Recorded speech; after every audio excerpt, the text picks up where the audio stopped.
혹시 우리 몸의 기능 가운데 굉장히 예민한 기능이 있습니다. 혹시 어딘 줄 아십니까? 우리 몸 보디 전체 중에 굉장하게 예민한, 의학적으로 예민할 수밖에 없는 최고의 어떤 기관이 있다라고 하면은 어떤 기관인지 혹시 아시는지 모르겠습니다. 눈입니다. 눈. 물론 뭐 다른 데도 이렇게 어떤 예민하고 감각이 매우 발달되어 있는 부분이 있을 수가 있겠지만은요, 우리 눈은 굉장히 의학적으로도 아주 과학적으로도 대단합니다. 눈이 하루에 한 2만 5천 번 정도가 깜빡인다고 합니다. 놀랍죠? 여러분이 무의식 중에 눈을 깜빡 하는데 이 모든 게 하루에 약 2만 5천 번이나 깜빡인다라는 게 없습니다. 그래서 적정한 물이 나와서 눈물에 샘에서 물이 나와가지고요, 이 눈이 상하지 않도록 프로텍트 하면서 계속 깜빡 하는 것이 2만 5천 번이나 되는 겁니다. 자그마치 약 3만 개의 30만 개의 눈에 관한 회로가 있답니다. 그리고 1억만 개의 신경세포가요, 이 우리 눈에 이렇게 모여 있습니다.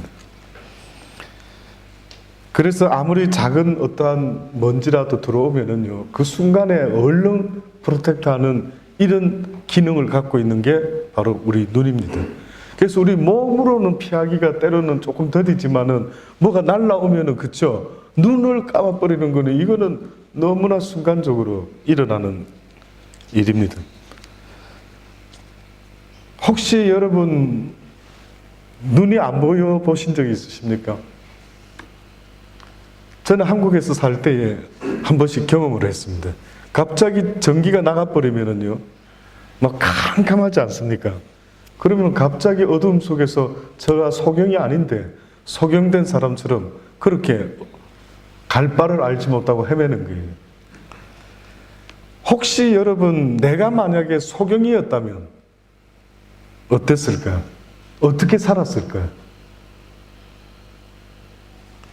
많은 몸에 불구가 있지만은 보이지 않는 불구였다 한다면은 어떻게 보면은 가장 불행한 불구일 수도 있다라는 생각을 한번 해보신 적이 있는지 모르겠습니다.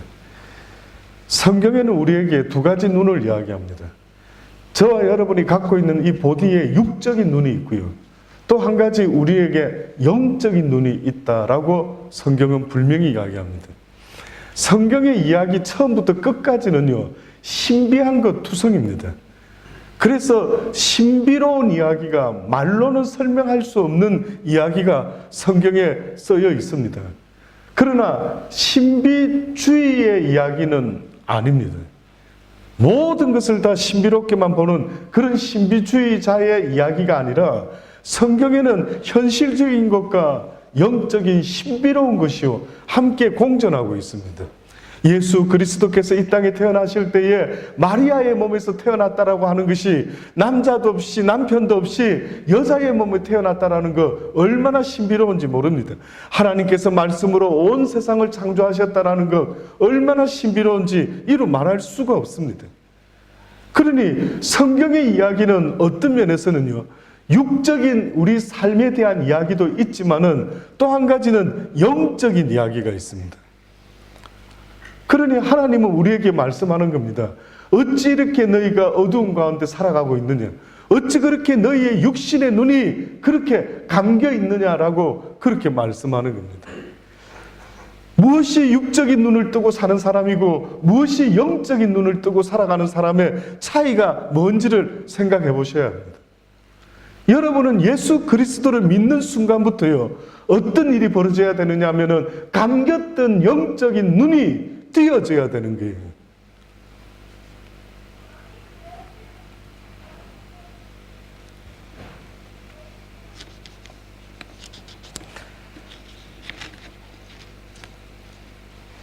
성경에는 이 영적인 눈 이야기가 있죠. 특히 대표적인 걸 하나를 들으라 한다면요, 저는 엘리사의 이야기를 들을 수 있습니다. 옛날에 이스라엘과 아람은 적대 관계에 있었습니다.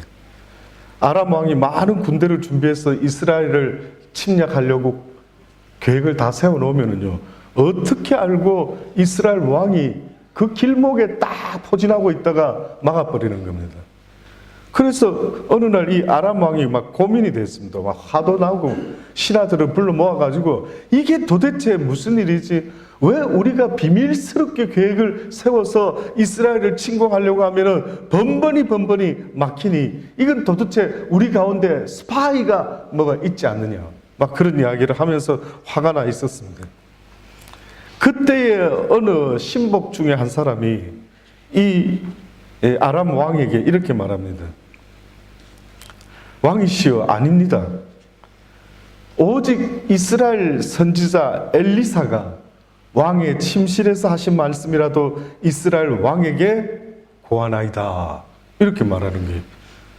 그랬더니만 그 왕이, 그 아람 왕이 듣고는 도대체 그가 누구길래 내가 이렇게 은밀하게 너희들과 계획을 세웠는데도 이걸 어떻게 알고 그렇게 이스라엘 왕에게 고하는 그런 자가 있단 말인가. 너무 분했죠. 그래서 아람 왕이 명령을 내립니다. 신하들에게 어떤 수를 썼으라도 엘리사를 잡아 죽여라. 그렇게 명령을 내립니다. 드디어 소문에 들어보니까 엘리사가 어느 날 드단이라는 곳에 그의 종 게하시하고 가 있다라는 말을 듣게 됩니다. 거기서 1박을 한다라는 소리를 듣고요, 많은 병사를 동원해 가지고 그 선지자와 그 종을 잡으려고 그렇게 아주 은밀하게 포위를 합니다. 그래서 이제 잡으려고 죽이려고 딱 계획을 세우고 있는데 이 사실을 이 게하시라는 종이 알게 됩니다. 하룻밤 자고 일어나서 이렇게 보니까 세상에 막 군인들이 잠복해 있는데 너무 많은 군인들이 창과 칼을 들고 죽이려고 와 있는 겁니다. 그래서 막 깜짝 놀래가지고 엘리사에게 이야기합니다. 선지자요, 지금 난리가 났습니다. 아람 군대가 지금 매복을 해가지고 주변에 지금 꽉 포위하고 있습니다. 어떻게 하면 좋지요? 라고 막 어쩔 줄 몰라 합니다.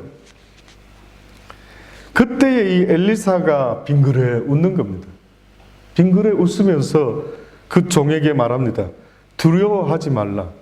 우리와 함께한 자가 저와 함께한 자보다 많다.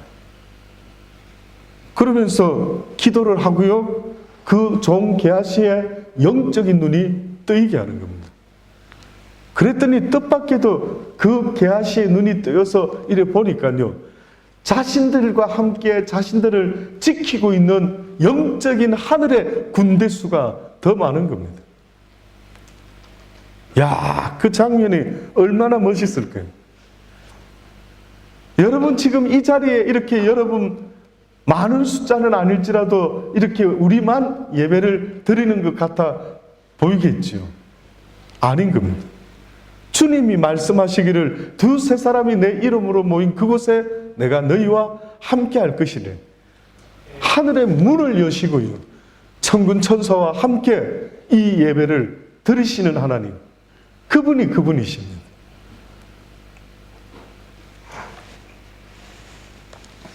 저희 집에도 한때 제가 원체 목회를 하면서 좀 성공한 목회자, 수많은 사람들이 모여오는 그런 교회가 되려면 내가 좀 능력이, 영적인 능력이 있어야 되지 않을까 하는 생각 때문에요, 죽은 자도 좀 살릴 수 있는 은사가 있었으면 좋겠다. 안 그렇겠습니까, 여러분? 그러면 아마 여기 달란트 교회 차고 넘치고 막 줄 서고 막 새로 성전 짓고 뭐 이런 일이 생길 것 같은 그런 좋은 예감 때문에 하나님 기양 주의 종으로 쓰실 것 같으면은 죽은 사람을 살려내는 은사를 주십시오. 이렇게 기도한 적이 있었더랬습니다. 하나님이 들어주셨을까요? 안 들어주셨을까요? 여러분 생각에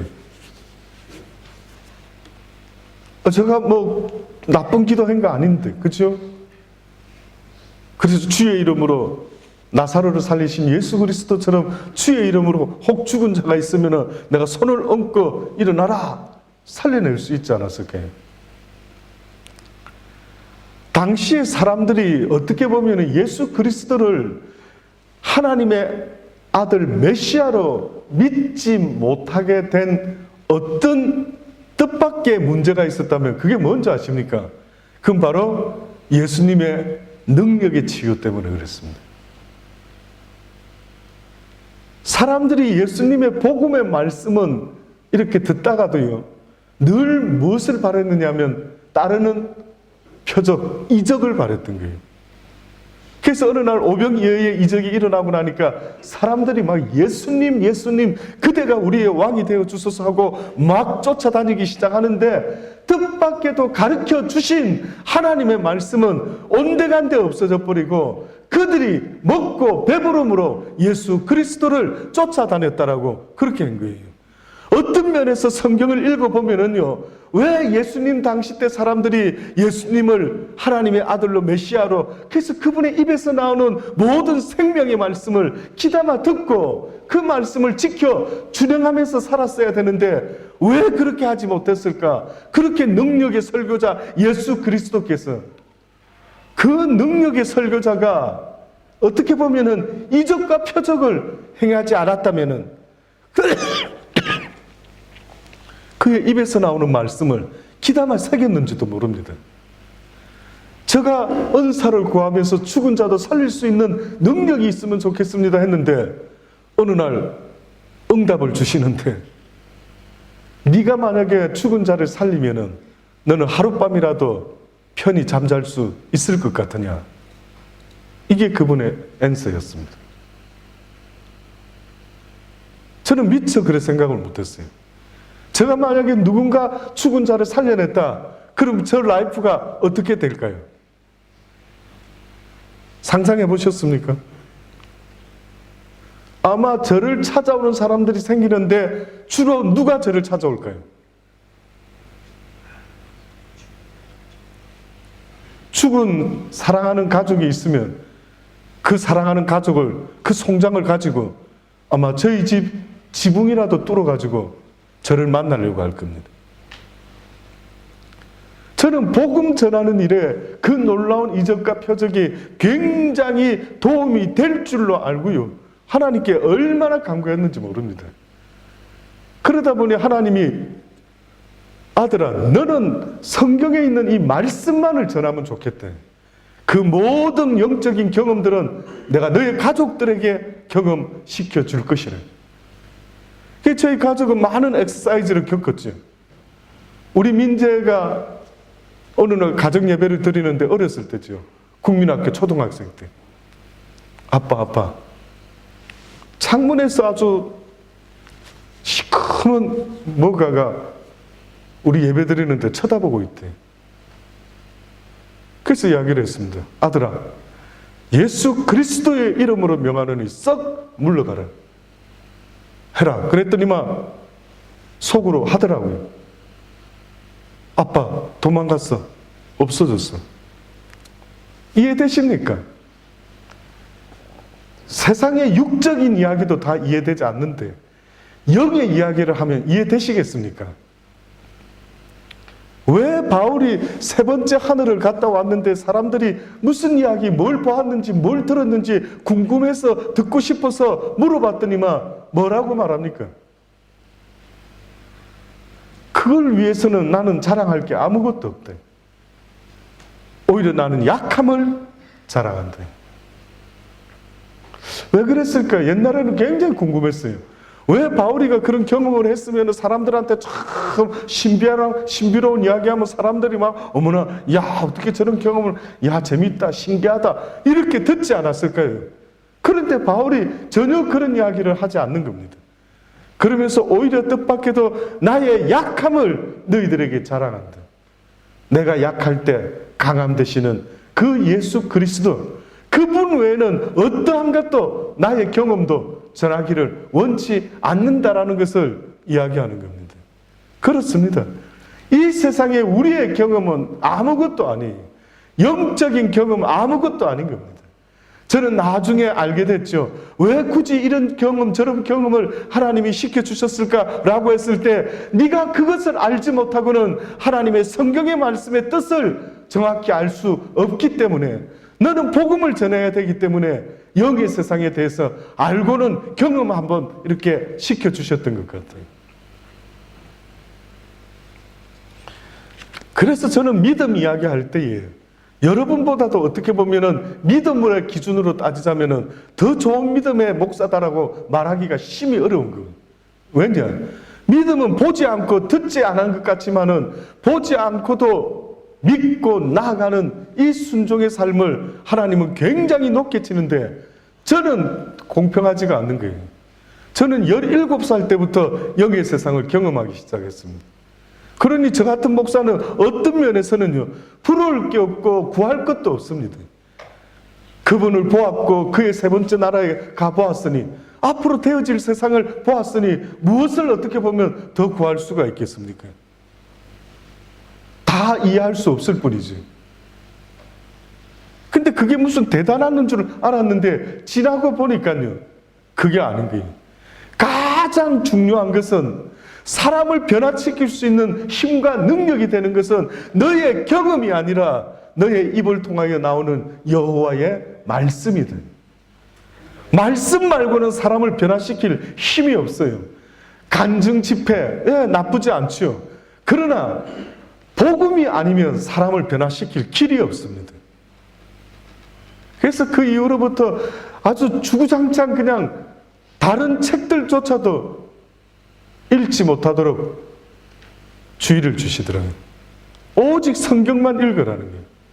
왜 다른 사람에게 깨닫게 해서 그 사람이 책을 써서 준 식은 밥을 주워 먹고 있느냐? 나 여호와가 너에게 그렇게 해줄 수 없을 것 같으냐? 그 이후로부터 책을 살 수가 없었어요. 그래서 성경 말씀을 읽을 때에 여러분은 어떤 마음으로 읽으시는지 모르지만 저는 꼭 진주 조개를 아주 백사장에서 캐는 것 같은 심정으로. 왜? 다른 사람들은 막 좋은 책, 좋은 뭐 이렇게 막 해서 이야기를 하겠지만은 저는 성령께서 깨달음을 주지 않으면은 아무것도 알 수 없으니 날마다 주의 말씀을 붙잡고 묵상하는 겁니다. 1시간 묵상하는 목사님도 있고 2시간 묵상도 하겠지만 저 같은 사람은 뭐 몸도 그렇게 뭐 활동적이지 못하니까 아주 날마다 생각하는 겁니다.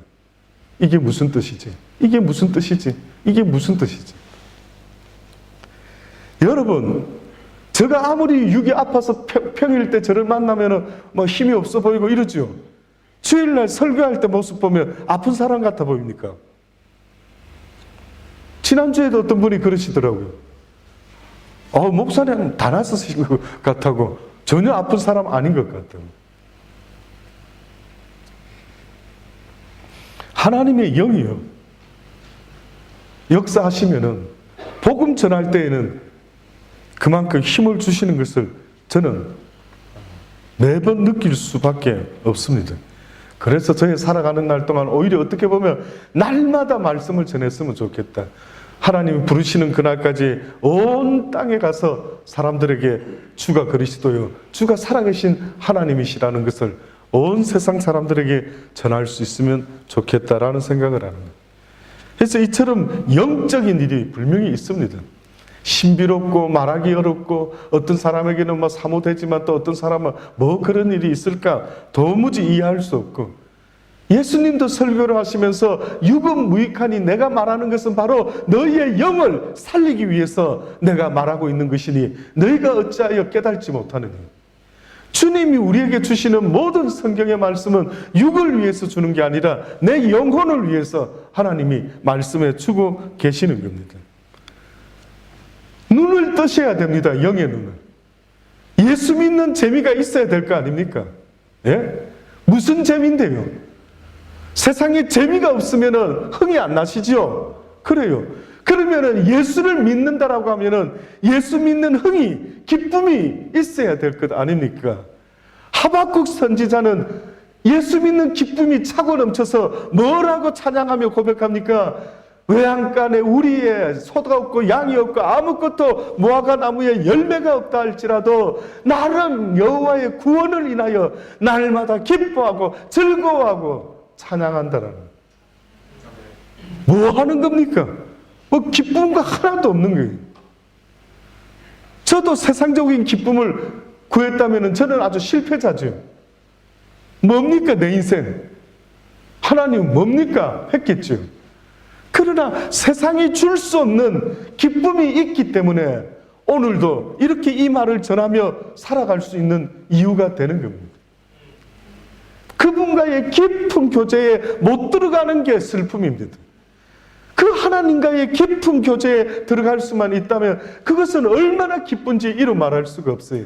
제가 언젠가 스노클린을 가지고 바다 물속을 그렇게 보았다라고 말했던 것처럼 하나님의 영의 세상을 한번 보기 시작하십시오. 저는 17살 때부터 그것이 시작되었을 때 얼마나 좋았으면 대학교 들어갔을 때 금식 기도로 무척산 기도원을 그 젊은 나이 때 찾아 올라갔어요. 그때 그 17살 때의 그 주님의 부르시는 음성 잊지 못해가지고요 찾아갔습니다. 주여, 내가 이제 주의 음성 들었사오니 이제는 주님을 보기를 원하나이다. 잘못된 기도입니까? 꿈속에서라도 주를 보기 원합니다.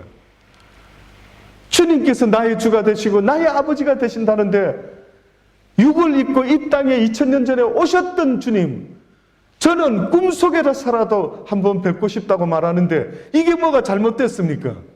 이 기도를 3일 동안 금식하면서 했어요.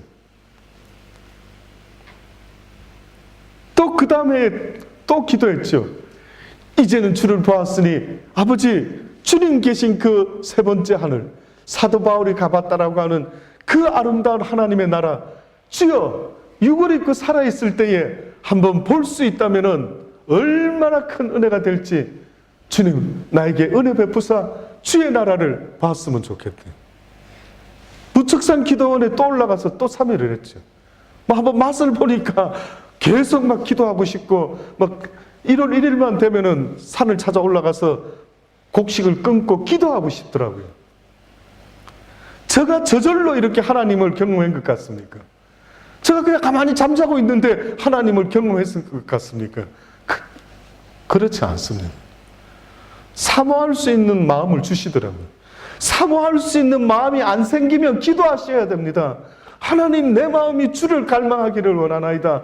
왜 나는 다른 건 갈망하면서 여호와 하나님을 갈망하지 않고 있는지, 주여 내가 주를 갈망하나이다라고 왜 그렇게 기도하지 못합니까? 하나님의 폴트가 아닌 거예요. 여러분의 폴트인 거예요. 여러분이 구하지 않은 것 때문에 그래요. 바울의 이야기를 보면서 저는 옛날에 그런 핑계를 많이 댔죠.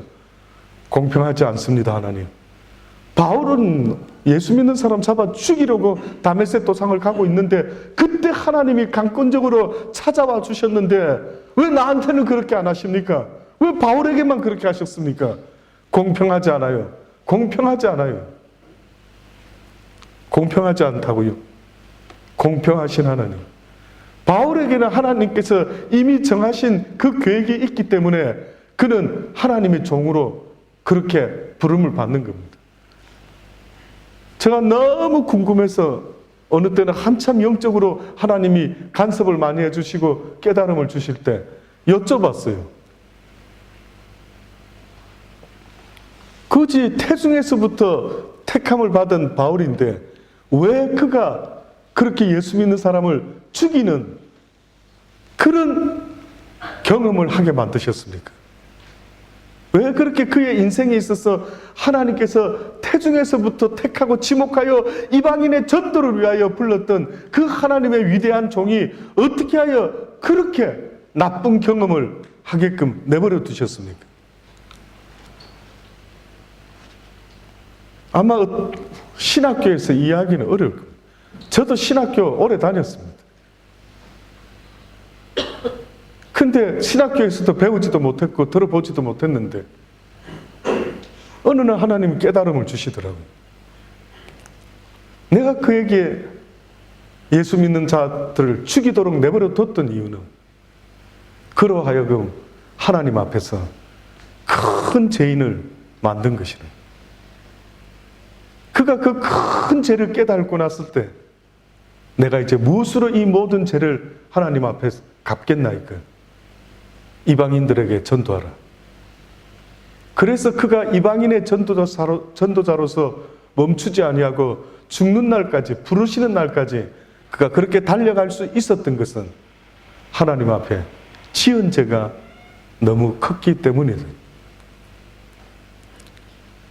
그분의 섭리와 계획은 우리의 생각을 초월하는 거예요. 우리는 바울이 그냥 하나님 좋아하는 마음으로 이렇게 섬기면 될 것 같지만 육이 있기 때문에 우리는 안 되는 거예요. 말로만 해가지고는 이 육이 있는 저와 여러분은 여호와의 말씀에 순종하고 여호와의 뜻에 따르려고 해도 잘 되지가 않는 거예요.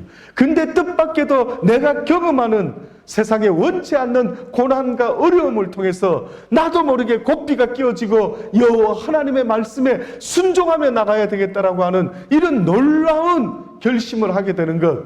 그래서 고난이 유익이다라고 말씀하셨던 겁니다. 육신이 연약한 저가 불쌍해 보입니까? 아니요.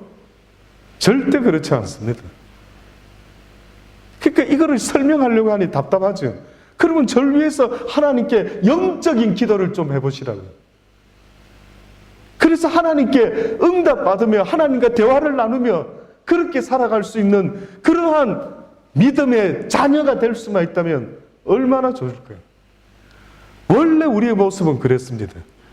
아담과 하와가 처음 태어났을 때 누구와 가장 교제를 잘할 수 있었느냐 하면은 하나님과 교제를 잘할 수 있었어요. 어떻게 아느냐고요? 모든 종은 다 짝이 있었죠. 그런데 아담만은 짝이 없었어요, 처음에. 성경에 보면 처음에 아담과 하와가 동시에 지음을 받은 게 아니라 나중에 하와가 지음을 받은 거예요. 너무 뜻밖입니다.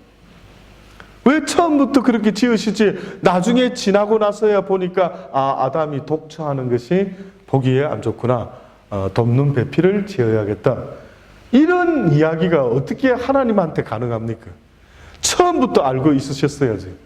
그러나 하나님이 그렇게 하지 않은 게 있다면 하나님은 아마 아담과 자신이 한 짝으로 생각하셨는지 모르죠.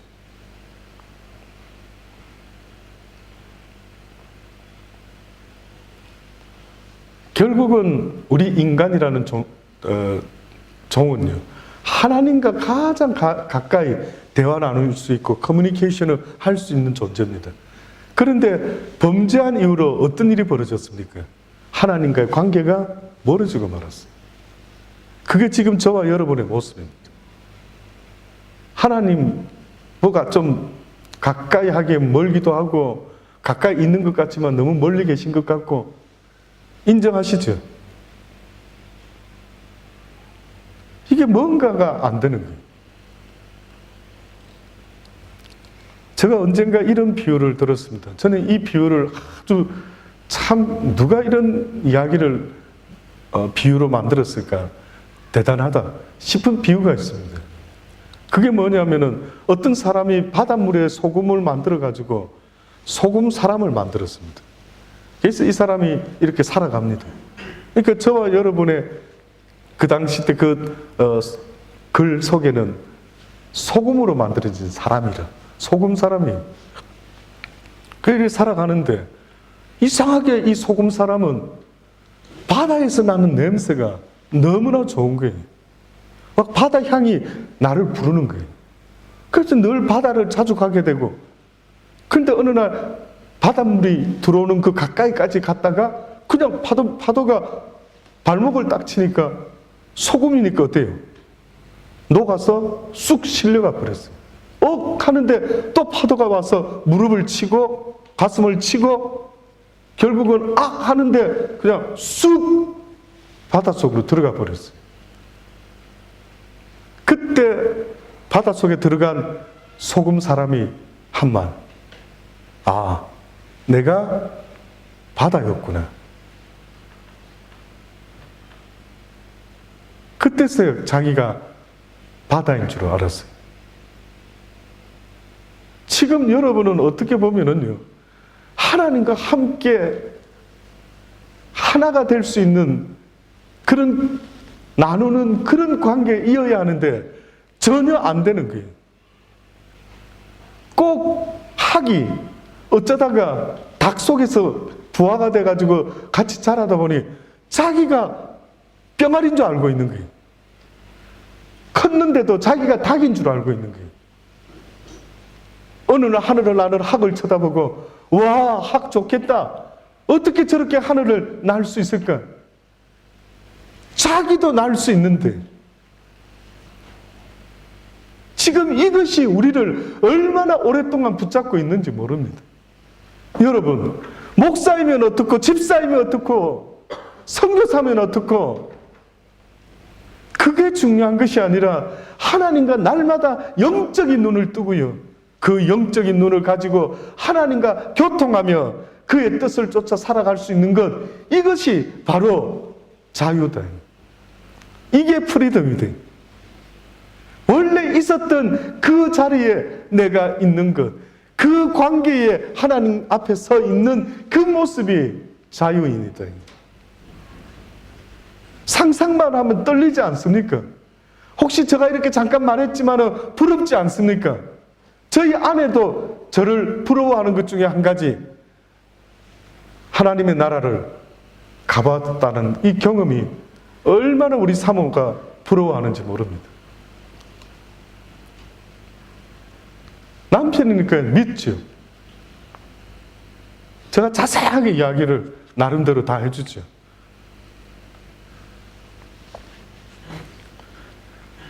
지금도 육이 힘들고 이 세상이 힘들고 살아가는 게 어렵고 막 산을 넘고 넘어야 되지만 저의 심령 한가운데 늘 소망이 있는 것은요, 그래, 언젠가 주님 앞에 갈 날이 오겠지. 아플 때도 언젠가 이 아픔이 지나가겠지. 언젠가 이 시간이 다 지나가겠지. 그러면 내 아버지 나를 불러주시겠지라는 그 기대감 때문에 그 날을 사모하는 겁니다. 그 나라를 모르고 살아가는 게 얼마나 불쌍한 줄 아십니까? 이 땅에서만 먹고 사는 일 때문에 그렇게 목매여 있는 사람들이 행복한 것이 아닌 겁니다. 하나님의 나라를 사모하고 날마다 주님과 교통하며 영적인 눈을 뜨고 살아갈 수 있는 이 삶이 바로 하나님이 우리에게 원하는 삶인 것입니다.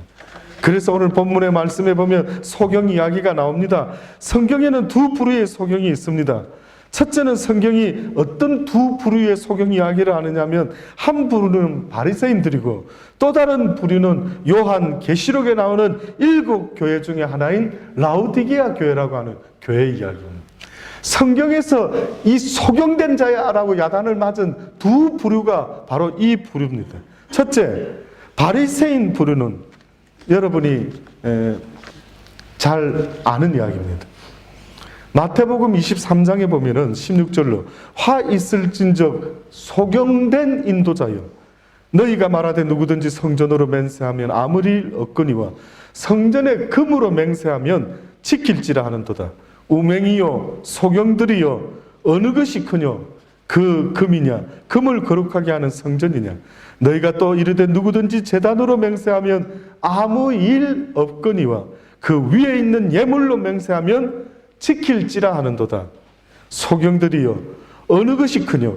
그 예물이냐? 예물을 거룩하게 하는 제단이냐? 그러므로 제단으로 맹세하는 자는 제단과 그 위에 있는 모든 것으로 맹세하며, 또 성전으로 맹세하는 자는 성전과 그 안에 계신 이로 맹세하며, 또 하늘로 맹세하는 자는 하나님의 보좌와 그 위에 앉으신 이로 맹세하며. 그들이 왜 소경이라고 했느냐면요, 소경이라는 소리를 들었냐면 하나님이 원하시는 진리의 뜻을 제대로 파악하지 못하고 있는 그들을 하나님은 소경이라고 말합니다. 여러분은 성경의 말씀을 읽으면 그 뜻이 뭔지 제대로 파악하십니까? 쉽지 않죠. 근데 그냥 잘 모르면 모른다 해야 되는데 아는 척을 했던 겁니다. 참 무서운 거예요. 아예 모른다 했었으면 하나님이 가르쳐 줄 기회를 만드셨을 텐데, 나는 알아 라고 하니까 하나님이 도울 수가 없었던 거예요. 그래서 그 사람이 소경된 자가 소경된 자를 인도하면 둘 다 구덩이에 빠져 죽게 된다라고 말하는 거예요. 진리를 깨달을 수 있는 스타트는 주여 나는 모르나이다, 말씀해 주소서 내가 배우기를 원하나이다 하는 그것으로부터 시작이 돼야 되는데, 어느 순간부터 모르는데 아는 척을 하고 있으면 어떻게 하나님의 말씀을 여러분 배울 수가 있습니까?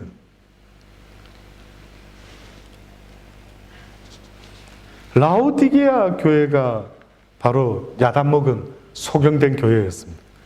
계시록 3장 14절에 보면은 라오디게아 교회의 사자에게 편지하기를 아멘이시오, 충성되고 참된 증인이시오, 하나님의 창조의 근본이시니가 가라사대 내가 내 행위를 아노니 내가 차지도 아니하고 더웁지도 아니하도다.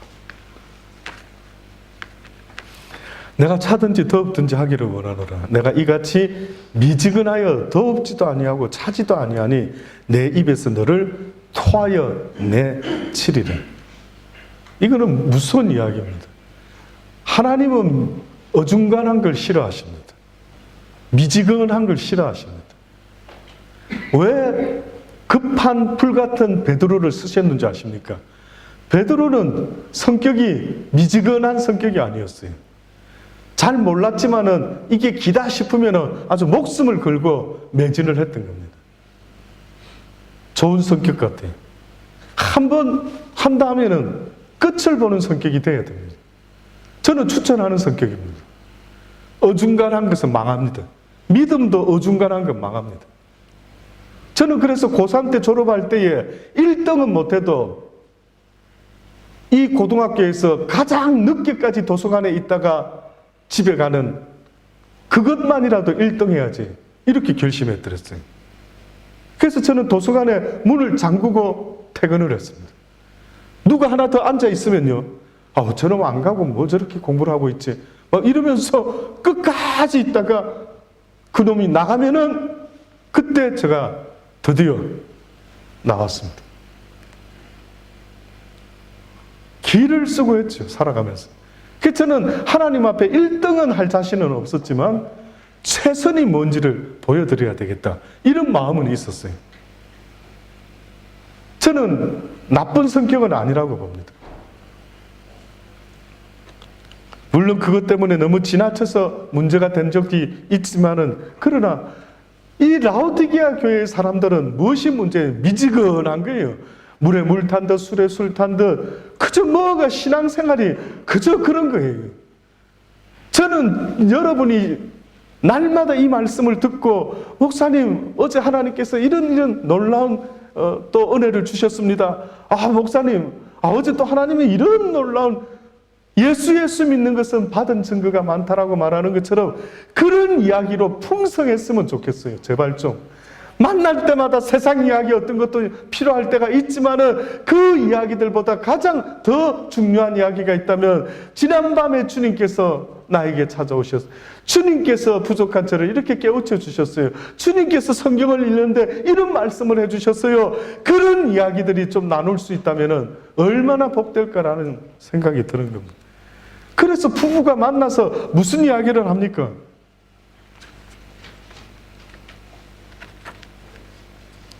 내가 말하기를 나는 부자라 부유하여 부족한 것이 없다 하나 내 공고한 것과 가련한 것과 가난한 것과 눈먼 것과 벌거벗은 것을 알지 못하도다. 내가 너를 권하노니 내게서 풀로 연단한 금을 사서 부요하게 하고 흰옷을 사서 입어 벌거벗은 수치를 보이지 않게 하고 안약을 사서 눈에 발라 보게 하라. 물은 내가 사랑하는 자를 책망하여 징계하노니 그러므로 내가 열심을 내라 회개하라. 사라는 거예요. 뭘 사라고? 금을 사라. 흰옷을 사서 입으라는 거예요. 금을 사는 것, 흰옷을 사는 것이 뭔지 아십니까? 지금 마지막에 이야기를 하셨어요. 물은 내가 사랑하는 자를 책망하여 징계하노니 그러므로 내가 열심을 내라 회개하라. 그리하면 값으로 얻을 것이 있으니 너희가 금을 얻을 것이요 너희가 흰옷을 얻을 것이라. 너희가 세상에서 가장 값진 것을 얻게 될 것이요 너희가 세상에서 가장 아름다운 정결한 신부로 세마포의 옷을 입게 될 것이다.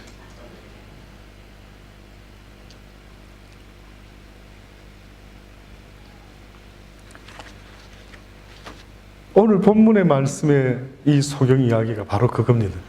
눈을 뜨라는 겁니다. 예수님께서 요한복음 9장 전체를 활용해가지고 소경된 사람 이야기를 다뤄요. 의외입니다. 의외.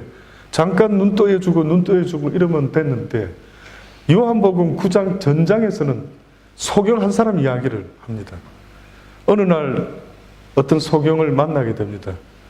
주님이 불쌍히 여기시고 그의 부르짖음에 응답하셔서 그를 낫게 해주시는데 진흙을 침으로 어기시가 그의 눈을 발라가 가서 씻고 와라. 눈이 떠졌어요. 그 당시 때 사람들이 이해될 수 없었던 것은 태어날 때부터 소경된 자가 눈을 떴다라는 건 도무지 이해할 수가 없었던 겁니다. 아주 큰 이슈였습니다. 그래서 그 소경의 눈을 띄워주신 이후에 오늘 본문의 말씀, 예수께서 저희가 그 사람을 쫓아냈다 하는 말을 들으셨더니 그를 만나 가로되 내가 인자를 믿느냐. 가로되 주여 그가 누구오니까 내가 믿고자 하나이다. 그때 예수께서 내가 그를 보았거니와 지금 너와 말하는 자가 그이다.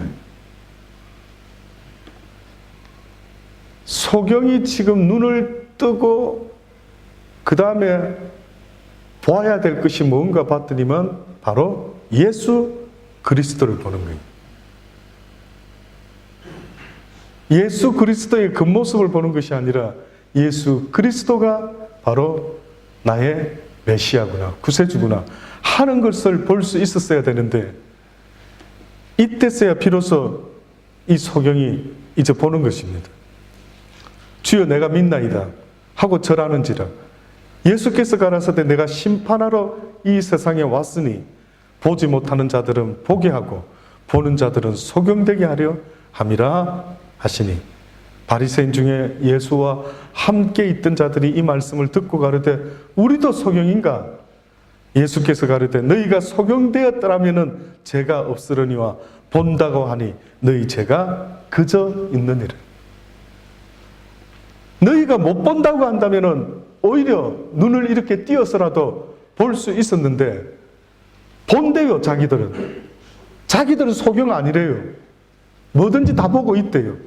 근데 주님의 기준에 봤을 때는 마땅히 보아야 될 예수 그리스도가 메시아인 것을 전혀 보지를 못하고 있는 겁니다. 전혀 보지를 못하고 있는 겁니다. 그래서 말씀한 거예요. 오히려 못 봤으면 죄가 없겠거니와 본다고 하는데도 보니까 보지 못하는 당달봉사와 같은 너희의 영혼은 내가 죄 없다 말하지 않겠대. 그래서 결국 성경에서 말씀하는 결론적인 영적인 눈은 뭘 말씀하느냐면 믿음의 눈을 말하는 겁니다. 하나님의 말씀을 믿음으로 받을 수 있고 그래서 그 말씀에 순종할 수 있는 그 믿음을 가진 자, 믿음은 바라는 것들의 실상이요 보지 못하는 것들의 증거라고 말씀하신 그 믿음을 가지고 있는 그 사람이요 바로 영적인 눈을 뜬 사람이다라고 성경이 말씀하는 겁니다. 물론 엘리사같이 막 눈을 떼어서 볼 수 있는 이런 특별한 역할을 맡은 사람이 있죠. 이 세상에는 하늘나라에서 파송받은 주의 종들이 사실은 있습니다. 그래서 그들은 태어날 때부터 이미 정해져 있는 자들이 있어요. 그래서 그들은 주의 길을, 주의 복음을 전하지 않으면 안 되는 자들이 있는 겁니다. 그래서 바울이 말하는 겁니다. 부득불 내가 이 길을 이 길을 갈 수밖에 없다. 내가 이 길을 멈춘다면 나에게 화가 있다라고 말한 것은 그는 하늘나라에서 자기가 어떤 존재로 있다가 이 땅에 부름을 받았는지를 잘 알고 있기 때문에 그 이야기를 할 수밖에 없었던 거예요. 그들이 아니었으면 이 세상은 소돔과 고모라와 같이 된다고요. 지금도 지구촌 곳곳에 하나님의 종들이 목숨을 걸고 그에게 맡기신 사명을 준수하고 있기 때문에 그나마 그 복음이 전파되고 있는 겁니다. 그거 아니면은 그 누구도 그 일을 감당할 수가 없는 것입니다. 사랑하는 여러분, 여러분에게 믿음의 눈이 있기를 주의 이름으로 축원합니다. 영적인 눈이 떠지시기를 주의 이름으로 축원합니다. 그래야 이 세상 살아가는데 어둠 속에서 형제를 사랑치 못하고 방황하며 살아가는 주변에 있는 수많은 눈뜬 봉사들에게 길을 안내해 줄 수 있는 예수 그리스도가 우리에게 어둠 가운데 있는 우리에게 빛으로 찾아와 주셨던 것처럼 그 예수 그리스도가 여러분을 통하여 빛으로 이 세상을 비추어 줄 수 있는 그런 복되고 아름다운 남은 인생을 살아갈 수 있는 저와 여러분 될 수 있기를 간절히 주의 이름으로 축원합니다. 기도하십시다. 하나님, 그렇습니다. 그렇게 살아가기를 원합니다. 우리의 감겨져 있는 영의 눈이 이제는 아버지 떠질 수 있기를 간절히 바랍니다. 그래서 아버지 하나님, 주님과 기도하는 눈 되게 하시고 주의 말씀을 순종하는 눈 되게 하셔서 하나님과 늘 교통하며 가까이 지낼 수 있는 우리의 믿음이 되게 하여 주옵소서. 예수님의 이름으로 기도합니다. 아멘.